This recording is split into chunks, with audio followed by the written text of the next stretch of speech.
Assalamualaikum warahmatullahi wabarakatuh. Salam budaya, salam rahayu, salam waras. Sedulurku sekalian, selamat bertemu kembali dengan saya di channel KJ Bro. Kali ini kita akan mengupas tentang perjalanan cinta Ken Arok.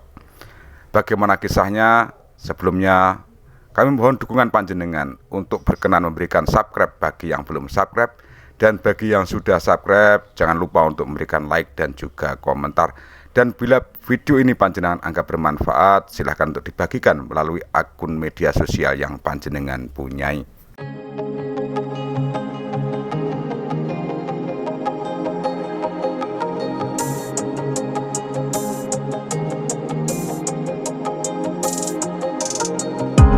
Sedulurku sekalian, boleh sambil ngopi untuk menikmati video ini, sambil udut dengan gayeng, juga boleh dinikmati atau didengarkan, disimak secara bersama-sama dengan sanak dan saudara panjenengan. Dalam Serat Pararaton, Ken Arok disebutkan sebagai putra dari seorang petani yang bernama Ken Endok, yang merupakan istri Gajah Para dari desa Pangkur yang terletak di sebelah timur Kawi. Namun Ken Arok tidak berasal dari benih Gajah Para, melainkan dari benih Dewa Brahma. Karena Gajah Para wafat setelah menyenggamai Ken Endok yang telah mengandung benih panas dari Dewa Brahma itu. Setelah melahirkan jabang bayi, Ken Arok dibuang oleh Ken Endok di pemakaman anak-anak. Bayi tersebut diambil oleh pencuri lembong, kemudian dibawa pulang dan dipungut sebagai anak bayi tersebut selalu dibawa oleh lembong ketika mencuri, karena sangat sayang kepada Ken Arok. Setelah seusia anak gembala, Ken Arok dibawa ke Pangkur. Harta benda lembong dan Ken Endok ludes digunakan Ken Arok untuk taruhan, karena kesukaan Ken Arok adalah berjudi. Semenjak itu, Ken Arok pergi ke desa Lebak. Ken Arok bekerja sebagai penggembala kerbau. Namun seluruh kerbau yang digembalakannya hilang, sehingga Ken Endok dan Lembong harus bertanggung jawab atas hilangnya seluruh kerbau tersebut.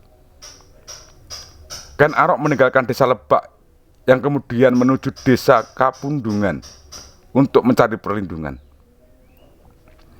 Ken Arok meninggalkan desa tersebut karena tidak mendapatkan perlindungan, sehingga suatu malam Ken Arok bertemu dengan Bangu Samparan, yang merupakan bandar judi dari Karuman yang tengah terbelit banyak hutang. Bangu Samparan yang telah mendapatkan petunjuk gaib dari tempat keramat Rabut Jalu memungut Ken Arok sebagai anaknya.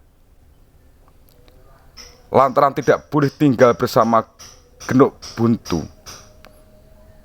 Nah, ini nama istri dari Bangu Samparan ya, Genuk Buntu ini. Ken Arok meninggalkan desa Karuman, kemudian menuju desa Segenggeng. Di desa tersebut, Ken Arok bertemu dengan Tuan Tita, yang merupakan putra tetua dari seorang kepala desa yang bernama Tuan Sahaja. Bersama Tuan Tita, Ken Arok mendapatkan ilmu sastra dari Tuan Sahaya. Selain itu, Ken Arok mendapatkan ilmu tentang bentuk dari penggunaan huruf-huruf hidup atau vokal dan huruf-huruf mati atau konsonan, perubahan huruf, sangkalan, perincian hari, bulan, tahun saka, dan sebagainya. Selama tinggal di rumah Tuan Sahaja, Ken Arok telah menunjukkan kesaktian bawaannya. Lantaran tidak diperbolehkan oleh Tuan Sahaja untuk memetik buah jambu, maka muncullah keribuan kelelawar dari kepala Ken Arok. Kelelawar-kelelawar itu kemudian merontokkan buah jambu.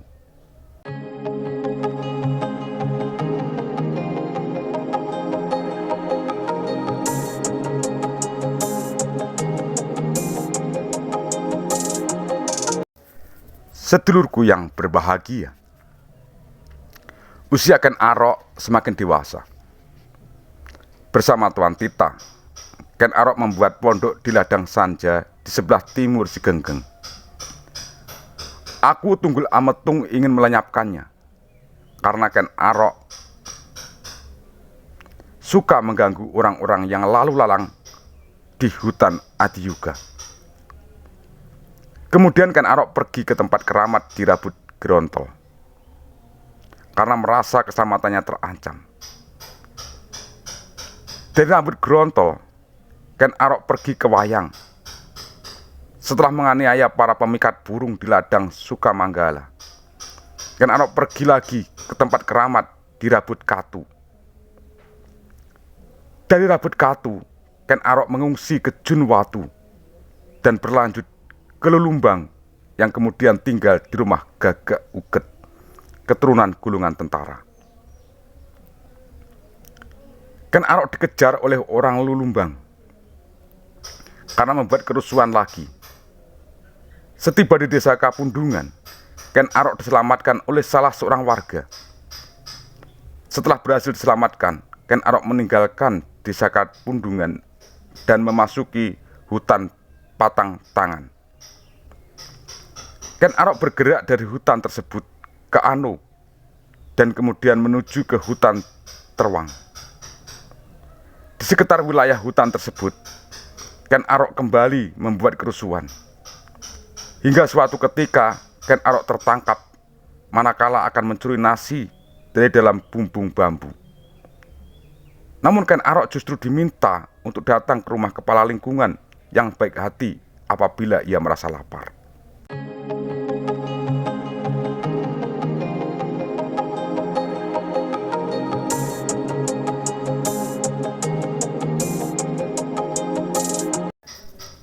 Tidak lama kemudian Ken Arok bertemu dengan Empu Palot, pembuat perhiasan emas dari Turian Pada lingkungan Bapa. Ken Arok diminta untuk menyempurnakan kepandaiannya oleh Empu Palot di dalam membuat perhiasan dari emas kepada seorang tetua di Kabulan. Setiba di Kabulan, Ken Arok menganiaya seorang warga. Hingga seluruh pertapa di Kabulan beramai-ramai ingin membunuh Ken Arok. Namun, sebelum berhasil membunuh Ken Arok, para pertapa, guru agama, dan punta mendengar suara gaib dari langit. Jangan kau bunuh anak itu, wahai para pertapa. Ia adalah anakku. Masih jauh tugasnya di alam tengah ini. Begitulah suara dari langit tersebut, yang membuat para pertapa itu mengurungkan niat jahatnya. Setelah menjatuhkan sumpah kepada para pertapa yang berbunyi, semoga tidak ada seorang pertapa di sebelah timur Kawi yang sempurna kepandaiannya di dalam membuat perhiasan dari emas, Ken Arok meninggalkan Kabulan dan kembali ke Turya Tapada untuk menyempurnakan kepandaiannya membuat perhiasan dari emas. Kemudian Ken Arok pergi ke desa Tugaran dan bertemu dengan seorang gadis yang tengah menanam kacang. Kelak desa Tugaran dikenal sebagai penghasil kacang yang mengkilat besar dan memiliki rasa gurih. Ken Arok kembali lagi ke Turian Tapada. Berita tentang keberadaan Ken Arok di Turian Tapada terdengar sampai di Istana Daha. Ken Arok meninggalkan Turian Tapada karena diburu oleh prajurit-prajurit Daha dan menuju Gunung Pustaka. Kemudian mengungsi ke desa Limbehan, Rabut Gunung Panitian, Rabut Gunung Lajar, dan pada hari Rabu Wage, Minggu Wariga pertama, Ken Arok yang merupakan titisan Siwa putra Brahma di Rabut Gunung Panitian mendengar keputusan rapat para dewa. Nah, sedulurku sekalian, inilah yang bisa saya bacakan untuk kali ini. Besok kita sambung lagi. Semoga ini bermanfaat. Ada kurang lebihnya saya mohon maaf yang sebesar-besarnya. Terima ungkapan ono rino, ono upo, ono awan, ono pangan. Salam budaya, salam rahayu, salam waras. Wassalamualaikum warahmatullahi wabarakatuh.